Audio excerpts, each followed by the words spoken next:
पाकिस्तानी फौज के साथ हाथ मिलाएंगे, फिर आप ये बोलेंगे मेरा हाथ ऊपर रहेगा, तो ये नहीं हो सकता। बहुत सारे हैशटैग चेन्नई से चलते हैं इमरान खान के, and this is the news. Modi ji का जवाब क्या था कि मैं इस बंदे को मुंह ही नहीं लगाता। कौन? इमरान खान। मैं इस मुल्क को मुंह नहीं लगाता, फॉरगेट अबाउट इमरान खान, मैं पूरे पाकिस्तान को। अब जयशंकर साहब क्या लेते हैं नाम पाकिस्तान का? Nobody takes Pakistan name. हम इस लायक नहीं समझते पाकिस्तान को। जो बाजवा के खिलाफ नारे लगाते, क्या वो जो फौजी है क्या उस फौजी के खिलाफ लड़ेंगे ये जो सड़क पे खड़ा है? नहीं लड़ेंगे, क्योंकि इमरान खान के फैन है, लेकिन फौज से नाराजगी भी है, लेकिन फौज से मोहब्बत। वाई? बिकॉज उनको भी पता है कि इमरान खान ने तो चले जाना है यूके। कीनिया में अरशद शरीफ को मार दिया, हामिद मीर की छाती में 2 गोलियां मार दी, ठीक है, वो बेचारा असद तूर था, उसका हाथ तोड़ दिया। अच्छा, इसकी कोई अकाउंटिंग थोड़ा ना पाकिस्तान में। तो जब इंडिया में देखते हैं ना, this is like for us it is game of thrones in Punjabi. हमारे लिए गेम ऑफ थ्रोन्स है जो पंजाबी में चल रहा है। So we find Pakistan very interesting, क्योंकि ऐसी चीजें हमने कभी सुनी नहीं। नमस्कार दोस्तों, डीओ न्यूज़ के प्रथम एपिसोड में आपका स्वागत है। हमारे साथ मेजर गौरव आर्य हैं और मिस्टर वैभव सिंह हैं। इनसे हम आज बात करेंगे पाकिस्तान की राजनीति और आर्मी में जो टसल चल रहा है उसके बारे में चर्चा करेंगे। अरे वाह, थैंक यू संदीप, बुलाने के लिए बहुत बहुत धन्यवाद। सर, पहला क्वेश्चन मेरा आपसे ये है कि बाजवा जी इस मंथ के एंड में रिटायर हो रहे हैं। आप उनकी लेगेसी को या पीछे जो उनका टेन्योर था उसको कैसे देखते हैं? संदीप, जनरल बाजवा की जो लेगेसी है ना, वो मिक्स्ड लेगेसी है। कई चीज़ें उन्होंने अच्छी करी, कई चीज़ें उन्होंने ख़राब भी करी, कुछ चीज़ें मजबूरी में करी, कुछ चीज़ें जानबूझ के करी। लेकिन मुझे लगता है कि जनरल ज़ियाउल हक के बाद अगर किसी आर्मी चीफ का टेन्योर इतना ज़्यादा कंट्रोवर्शियल हुआ, इवन जनरल मुशर्रफ से ज़्यादा, वो जनरल बाजवा का हुआ है। और उसकी 2-3 वजूहात हैं जो मैं आपके साथ डिस्कस करूंगा। पहली चीज़ तो ये है कि जनरल बाजवा का सब कुछ ठीक ठाक चल रहा था, नॉर्मल चल रहा था, फिर उनको एक्सटेंशन मिला 3 साल का। तो 3 साल का एक्सटेंशन मिल गया, जिससे काफ़ी लेफ्टिनेंट जनरल जो उनके पहले थे उनकी नौकरियां चली गई।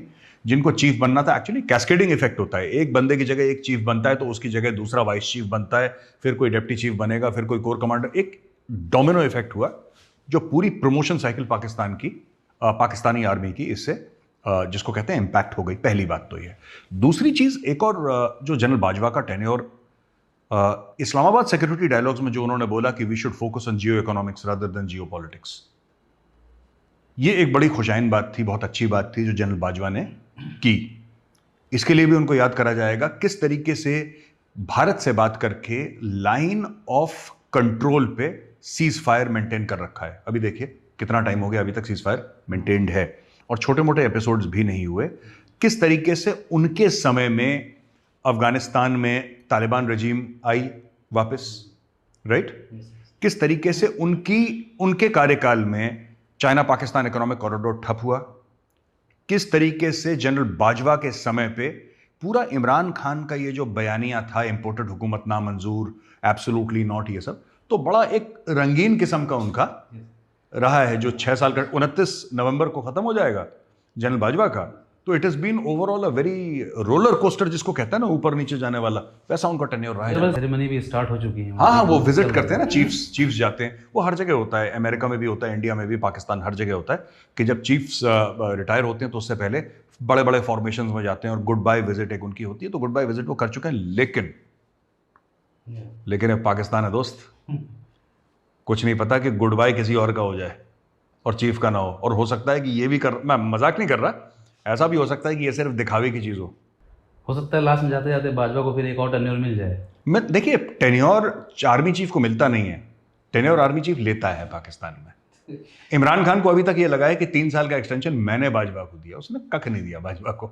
बाजवा का अगर मन चाहेगा, कल बाजवा बोलेगा मैं प्रेसिडेंट बनूंगा पाकिस्तान का, वो बन जाएगा प्रेसिडेंट पाकिस्तान का। उसको लगेगा मुझे 10 साल और आर्मी चीफ, वो 10 साल और आर्मी चीफ बन जाएगा। एक रोचक सा रहता है पाकिस्तान की आर्मी का और पॉलिटिकल जो उनका कॉम्बिनेशन है। हाँ, वो हिंदुस्तान में उसकी उतनी चर्चा होती है जितनी पाकिस्तान में चर्चा होती है। हिंदुस्तान में देखिए कारण अलग अलग है, पाकिस्तान में क्यों चर्चा होती है और भारत में क्यों होती है। मुझे ऐसा लगता है कि भारतवासियों को या इंडियंस को अभी तक ये समझ में नहीं आया कि पाकिस्तान में काम किस तरीके से होता है। जैसे कोई जर्नैल जो है वो ऐवान सदर में घुस जाएगा और बोलेगा कि कल से इस मुल्क का राष्ट्रपति मैं हूं। अब ये इंडियंस को ऐसा लगता है कि जैसे कोई पिक्चर चल रही होगी, क्योंकि हमारे यहां तो ये सब होता नहीं है। राइट जैसे आईएसआई है, आईएसआई किसी जर्नलिस्ट को उठा ले और खूब मारे पीटे, या बलूचिस्तान में किसी को उठा ले उसकी डेड बॉडी मिले, ये तो हमारे लिए बड़ी फिल्मी बातें हैं, क्योंकि यहां पे आप जर्नलिस्ट को अगर हाथ लगाएंगे तो इतना बवाल होगा कि डर के मारे को इंदिरा गांधी ने करा ना इमरजेंसी में, सरकार गिर गई इंदिरा गांधी की। पर पाकिस्तान में तो रूटीन है, वहाँ सरकारें चलती आ रही हैं। सरकारें अरे चलो आज बहुत अच्छा दिन है, चलो मतीउल्लाह जान को ना 3 दिन के लिए उठा लेते हैं, उठा लिया। किसने उठाया, किसने हुक्म दिया, है ना? अभी कीनिया में जो एक हुआ वो कीनिया में अरशद शरीफ को मार दिया, हामिद मीर की छाती में 2 गोलियां मार दी, ठीक है, वो बेचारा असद तूर था, उसका हाथ तोड़ दिया। अच्छा, इसकी कोई अकाउंटिंग थोड़ा ना पाकिस्तान में। तो जब इंडिया में देखते हैं ना, this is like for us it is game of thrones in Punjabi. हमारे लिए गेम ऑफ थ्रोन्स है जो पंजाबी में चल रहा है। So we find Pakistan very interesting, क्योंकि ऐसी चीजें हमने कभी सुनी नहीं कि किसी जर्नलिस्ट को उठा के, ये बड़ा फिल्मी टाइप का लगता है ना, हिंदी फिल्मों में होता है, जो 80s के थे, एक जर्नलिस्ट थे, झोला पहन के आते थे, फिर उसको मार देता है कोई। तो ये तो इंडिया में होता नहीं है सब, पर इंडिया में फिल्मों में जरूर होता है। तो हमारे लिए पाकिस्तान एक बड़ी फिल्मी सोसाइटी है, जहां पे किसी को उठा दिया, किसी को मार दिया, किसी की सरकार रातों रात बदल दी, पलट दी। और तो that is why Indians take so much of interest in Pakistani politics. Vaibhav ji, आपसे पूछना चाहते हैं कि जो टसल चल रहा है अभी इमरान खान और आर्मी चीफ और आईएसआई चीफ में जो टसल चल रहा है, हम तो इतनी जानकारी रखते नहीं हैं, जो टीवी या फिर न्यूज़ चैनल में पढ़ते हैं, देखते हैं, लेकिन आप लोग पाकिस्तान के जानकार हैं, उसके बारे में जानते हैं। ये टसल क्यों चल रहा है? ऐसा क्या है कि इमरान खान आज पाकिस्तान आर्मी चीफ से इतना नाराज़ हो गए? और जो हम लोग सुना था कि पाकिस्तान के आर्मी चीफ जनरल बाजवा ने ही इमरान को प्राइम मिनिस्टर भी बनाया था, इसके बारे में कुछ प्रकाश डालिए। बात यह है कि पहली बात आप लोग कह रहे थे ना कि इतना ज़्यादा जो रिलेशनशिप है पॉलिटिशियंस में और आर्मी में, जितने भी पॉलिटिशियंस आप पाकिस्तान की हिस्ट्री में आए वो सारे आर्मी की ही पैदावार है। आप मतलब जुल्फ़िकार अली भुट्टो से शुरू हुई है, वो अयूब खान को डैडी बोलते थे। जुल्फ़िकार अली भुट्टो ने जनरल ज़ियाउल हक को 7वें नंबर से उठा करके सीनियरिटी लिस्ट में आर्मी चीफ बनाया। एंड आपको शायद ये पता नहीं होगा, वो पब्लिकली मीटिंग्स में, अगर उन कैबिनेट की मीटिंग होती थी या आर्मी के ऑफिसर्स की मीटिंग होती थी, तो वहां पे उसको वो मंकी जनरल बोलता था ज़ियाउल हक को, कि मेरा वो बंदर जनरल किधर है। And Ziaul Haq used to smile and laugh. तो उसको ये लगता था कि ये तो मेरा मंकी जनरल है, मैं इसको उठा करके 7वें नंबर से आर्मी चीफ बना दूंगा और मैं जो चाहूंगा वो ये करेगा।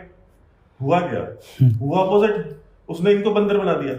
तो मतलब भुट्टो से आप शुरू हुई है, नवाज शरीफ की आई है, नवाज शरीफ की उनकी पैदावार, खुद इमरान खान जनरल हमीद गुल की पैदावार, जनरल हमीद गुल लेके आए इसको पॉलिटिक्स में।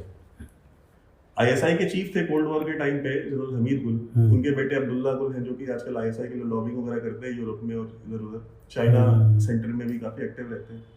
तो जनरल हमीद गुल जो है वो who is called father of Taliban, वो उनकी पैदावार है।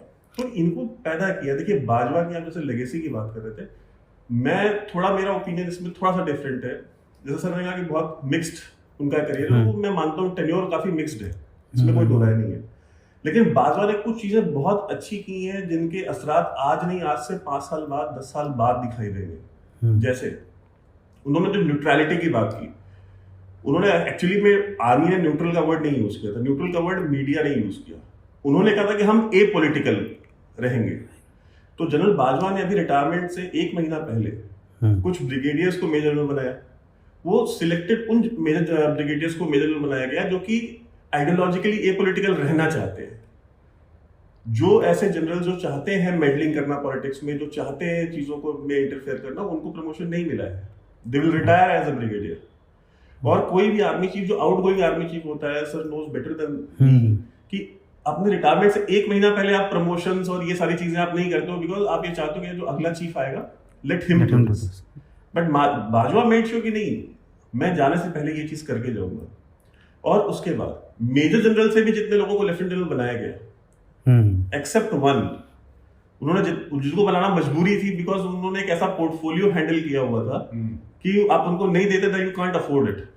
कुछ लोग होते हैं इंटेलिजेंस के जिनको आपकी मजबूरी होती है प्रमोट करना, because they know so many things कि आप you don't want to piss them off. So ये चीज थी। लेफ्टिनेंट जनरल भी उन्होंने उसी तरह के लोगों को बनाया। तो बाजवा की जो लेगेसी है वो ये है कि कम से कम जो आने वाली जो 10-15 साल की जो आर्मी की लीडरशिप आएगी, वो सारी की सारी ए पॉलिटिकल जनरल्स की आएगी। और आपने देखा होगा, और देखिए जनरल बाजवा आपने कहा कि इमरान खान को उन्होंने एंडोर्स किया और क्रिएट किया, ऐसा नहीं। पॉलिटिक्स में लाए हमीद गुल, पॉलिटिक्स में रेलेवेंट बनाया सुजा पासा ने, ठीक है, वो आईएसआई चीफ थे। ओके। जनरल पाशा इकलौते जनरल हैं जिनको वो पाशा साहब कहते हैं, इमरान खान। कोई एक ऐसा जनरल नहीं है जिसको वो साहब लगाते हो जिसके नाम के आगे। बाजवा को he calls Bajwa, even Faiz Hamid को भी ही कॉल्ड फैज। ऐसा क्या हुआ कि एकदम से नाराजगी हो गई आर्मी चीफ नाराजगी और नहीं इनसे? हुई है, मतलब नाराजगी नहीं है। बात यह है कि आप किसी भी एक बच्चा होता है ना बिगड़ा हुआ घर का, उसको आप उसकी एक गलती या माफ करते हो, 2 माफ करते हो, 10 माफ करते हो, फिर एक टाइम आता है कि आप कहते हो यार इसको जो करना है करने दो, अब हमारा इससे कोई लेना देना नहीं है। अब वो पहले प्यार से भी समझाते हो, मार के भी समझाते हो, सब कुछ, फिर आप लास्ट में गिव अप कर देते हो। तो Pakistan army has basically given up कि ठीक है, इनको जो करना है इनको कर लेने। If he goes beyond a certain red line, तो उसके भी जो एसओपीज है वो प्रिपेयर उनके पास ऑलरेडी है। जो आईएसआई चीफ है नदीम अंजुम, उन्होंने कहा कि गैर जरूरी सच जो है वो शर होता है। तो if he has come in front of the media to give a message, तो वो मैसेज तो उन्होंने बहुत क्लियरली दिया है। अब अगर आप वो रेड लाइन क्रॉस करते, उन्होंने कहा कि हम किसी को भी जत्थे को टेक ओवर करने नहीं देंगे।